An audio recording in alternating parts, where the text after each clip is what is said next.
and self-monitoring. When we see those three things that are not only modeled by the teacher but demonstrated by all students, that culture of challenge is going to be present, and that is going to be crucial for student success because each student's level of challenge is going to be a little bit different. And it is our job as teachers to find where that challenge, kind of that optimal challenge is. And so that's where this second piece comes in of instructional challenge. So the goal should be to differentiate instruction to where every single student is challenged, that includes scaffolding for success. So not only finding that just right challenge for each kiddo, but also making sure that they have the support to be able to reach that goal.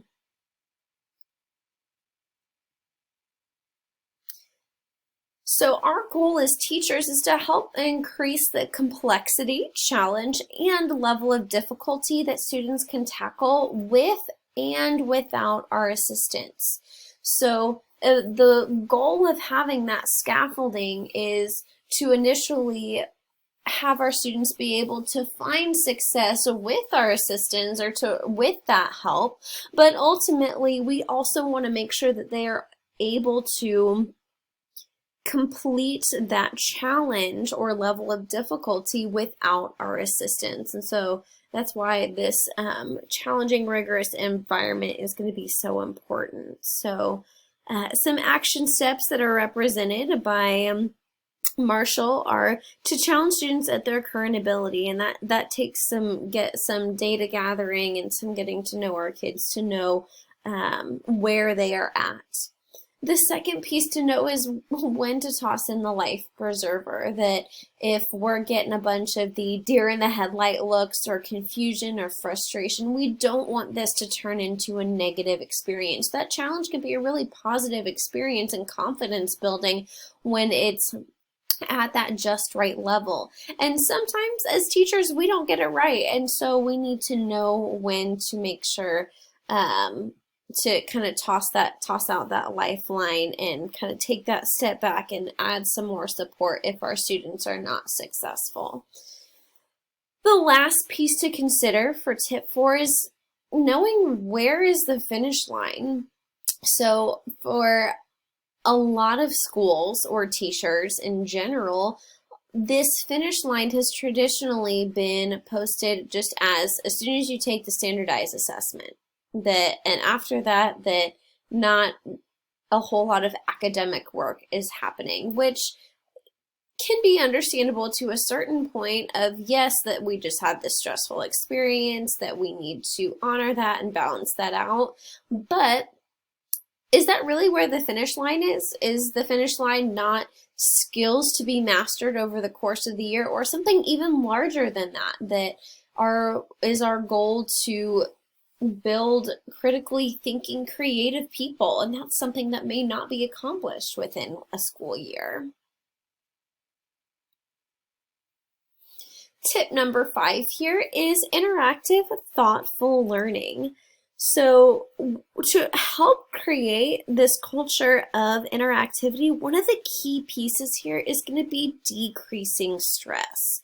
That with that standardized testing in those high stakes environment that I mentioned just a moment ago, our students feel so much pressure to succeed at all costs, that their grades are typically matched with their value as a person, and are equivocated to their value as a person, even though our students are so much more than the grades that they earn. But one way that we can encourage that interactivity and that risk-taking is by decreasing that stress. And so another piece of that is to create engaging and motivating interactions. So facing problems in the real world and having those positive interactions with open-ended creative questions. And The last piece here is a balance of interpersonal and intrapersonal learning, that we have both introverts and extroverts in our rooms, that are students that lean one way or another, but both sets of collaboration and reflection skills are going to be necessary for students, or for success in general. This is true for both the teacher and the student. The second piece here is the depth of engagement. So making sure that the interactions, activities, and assessments are purposeful and personal. So again, kind of going back to that idea of being intentional about what we are including in our classroom. And it should be highly frequent, or the norm, to engage in higher order thinking. So again, as I just mentioned before, both the collaboration and the reflection are going to need to come together to find success for both students and teachers. So action steps for tip number 5 include framing conversations about how and why instead of just focusing on the what.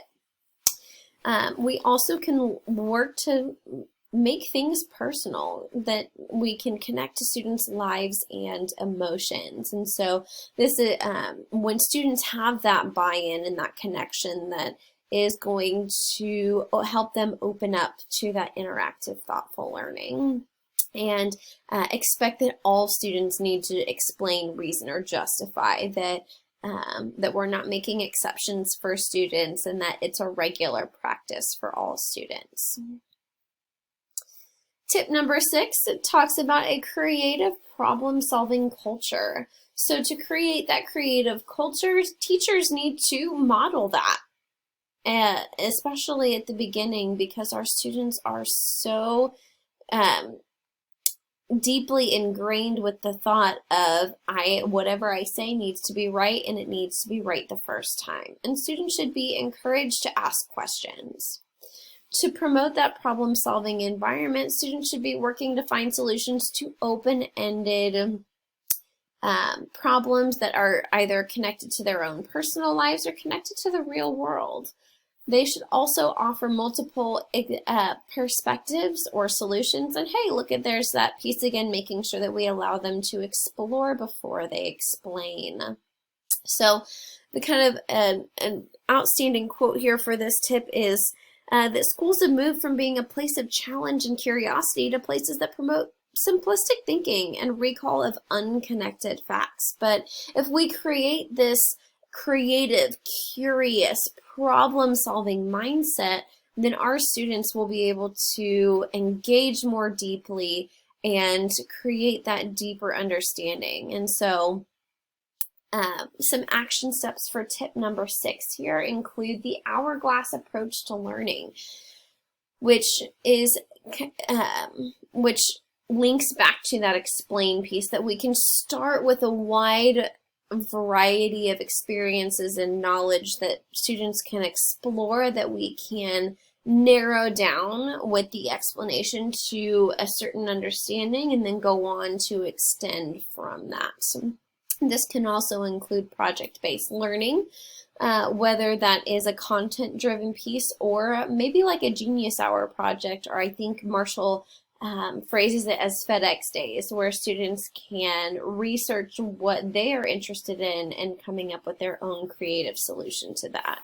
And last but not least, but recognizing and rewarding risk, that to help create this problem-solving culture, we need to make sure that we are creating an environment where students feel safe and comfortable to take those risks, and that we are removing those high stakes in that formative process, that, hey, we're all here to learn together, and that's going to require that we take some risks. The last tip that Marshall writes about is about monitoring, assessment, and feedback that guide and inform instruction and learning. So the two main pieces here is that how that feedback guides student learning, that as teachers are our feedback needs to be high quality. Marshall specifically says that it needs to be specific, clear, manageable, just in time, and valued. That this feedback shouldn't just simply be a grade or a great job on the top of a student's paper, but it needs to that yes, we need to celebrate the positive, but we also need to make sure that we are identifying what that next step is for that student so they can further achieve. Up next, we have the formative assessment. So there need to be multiple formative assessments, even over just one topic, that include every single student. The data gathered from these formative assessments should inform instruction, whether that is on a whole class base or whether that leads to a differentiated instruction approach where students are breaking into either groups or even engaging in personalized learning to help them achieve that next step. So the other piece of this is that there's prior knowledge that's measured and used to gauge their ability and misconceptions to know what these students specifically need. Last but not least, there should be closure to each lesson.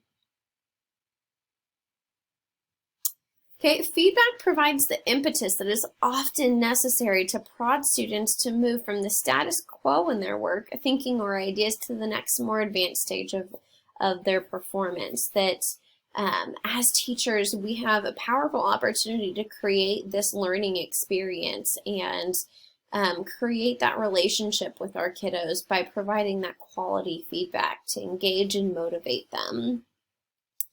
The action steps for tip number 7 include analyzing common misconceptions or errors as a classroom activity. That if students can explain why something isn't right and justify a new answer, then we can use those errors as opportunities and not use it as something negative.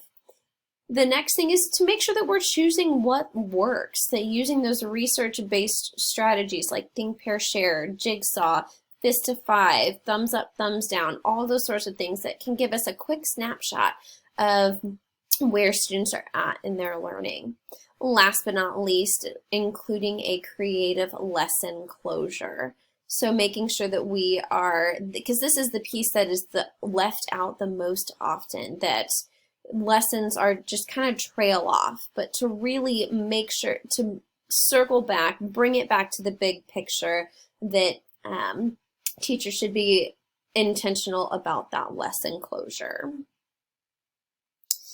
This is the reference for the text used in this presentation, and thanks so much for listening today.